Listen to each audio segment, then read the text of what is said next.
অর্থ সম্পদ মহান আল্লাহর নিয়ামত। মহান আল্লাহ একে যত্রতত্র উড়িয়ে দেওয়ার অনুমতি দেননি। মানুষ প্রবৃত্তির নেশায় পড়ে আল্লাহর দেওয়া অর্থ সম্পদ গুনাহের কাজে ব্যয় করে থাকে। বিলাসিতা আমোদ প্রমোদের নামে তারা অপব্যয়ের অসুস্থ প্রতিযোগিতায় নেমে পড়ে। পবিত্র কোরআনে এই ধরনের অপব্যয়ের অসুস্থ প্রতিযোগিতার তীব্র নিন্দা করা হয়েছে।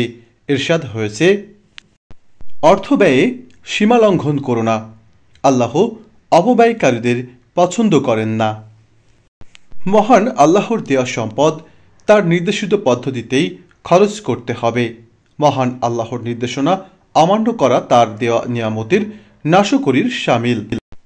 মুমিন কখনো এরকম অকৃতজ্ঞতামূলক কাজে আত্মনিয়োগ করতে পারে না।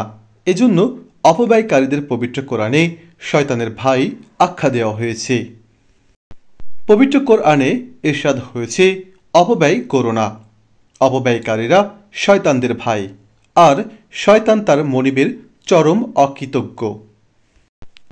এর মানে আবার এই নয় যে নিজেদের প্রয়োজনীয় যৌক্তিক কাজে খরচ করার ক্ষেত্রেও কৃপণতা করবে। নিজেদের যৌক্তিক খরচের ক্ষেত্রে কৃপণতা করার সুযোগ নেই। আবার অতি উৎসাহী হয়ে খরচে সীমালঙ্ঘন করারও সুযোগ নেই। সব ক্ষেত্রেই মধ্যপন্থা অবলম্বন করতে হবে। কোরআনের দৃষ্টিতে মানুষের সঠিক কর্মনীতি হল এই যে সে নিজের জন্য এবং নিজের পরিবার পরিজনের জন্য ব্যয় করার ক্ষেত্রে মধ্যম পন্থা অবলম্বন করবে। তার অর্থ সম্পদের উপর তার নিজের এবং তার সঙ্গে যারা সম্পর্কিত তাদের অধিকার রয়েছে। এই অধিকার প্রদান করতেই অন্যদের বঞ্চিত করে সব অর্থ সম্পদ উজাড় করে দেওয়াও যাবে না। পবিত্র কোরআনে ইরশাদ হয়েছে, আর নিজের হাতকে কৃপণতা করে গলায় বেঁধে রেখো না, আবার সম্পূর্ণ প্রসারিতও করে দিও না। এমনটি করলে তোমরা তিরস্কৃত হবে এবং খালি হাতে বসে পড়বে।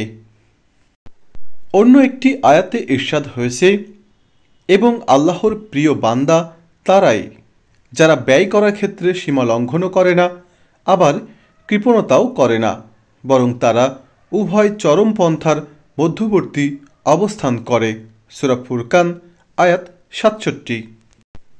আমরা বিভিন্ন মৌসুমি উন্মাদনায় পড়ে যে পরিমাণ অর্থ সম্পদ নষ্ট করি, তা যদি আমরা সৃষ্টির সেবায় ব্যয় করতাম তবে তা আমাদের ইহকাল পরকালের বরকত ও রহমতের ভাগিদার করত। পবিত্র কোরআনে মহান আল্লাহ মানুষকে সৃষ্টির প্রতি দয়ালু হওয়ার আদেশ করেছেন। পবিত্র কোরআনে ইরশাদ হয়েছে, আল্লাহ তোমাকে যে অর্থ সম্পদ দান করেছেন তার মাধ্যমে পরকালের ঘর অন্বেষণ করো, তবে তোমার পার্থিব অংশের কথাও ভুলে যেও না। আর আল্লাহর সৃষ্টির প্রতি অনুগ্রহ করো, যেমন আল্লাহ তোমার প্রতি অনুগ্রহ করেছেন। অর্থ সম্পদ দ্বারা পৃথিবীতে বিপর্যয় সৃষ্টির চেষ্টা করো না। এই আয়াতেই মহান আল্লাহ তাআলা রব্বুল আলামিন মানুষকে নিজেদের সম্পদ এমন জায়গায় ব্যয় করার নির্দেশ দিয়েছেন যেখানে ব্যয় করা মহান আল্লাহ তাআলা পছন্দ করেন। তবে ব্যয় করতে গিয়ে এমন পর্যায়ে যেতে বারণ করেছেন যে নিজেকে ও পরিবারকে অন্যের কাছে হাত পাততে হবে এবং সম্পদ পেয়ে তার অপব্যবহার করা থেকে বিরত থাকার নির্দেশ দিয়েছেন। পাপাচারে লিপ্ত হওয়া থেকে বিরত থাকার নির্দেশ দিয়েছেন, কারণ এগুলো জীবনে বিপর্যয় নামিয়ে আনে। প্রিয় দর্শক শ্রোতামণ্ডলী, ভিডিওটি সম্পূর্ণ দেখার জন্য সকলকে অসংখ্য ধন্যবাদ জানাই। ভিডিওটি ভালো লাগলে আমার চ্যানেলটিকে সাবস্ক্রাইব করুন এবং পাশে থাকা বেল আইকন বাটনটিতে ক্লিক করুন। লাইক, কমেন্ট এবং বেশি বেশি শেয়ার করতে থাকুন। প্রিয় দর্শক, সবাই ভালো থাকবেন, সুস্থ থাকবেন। আল্লাহ হাফেজ।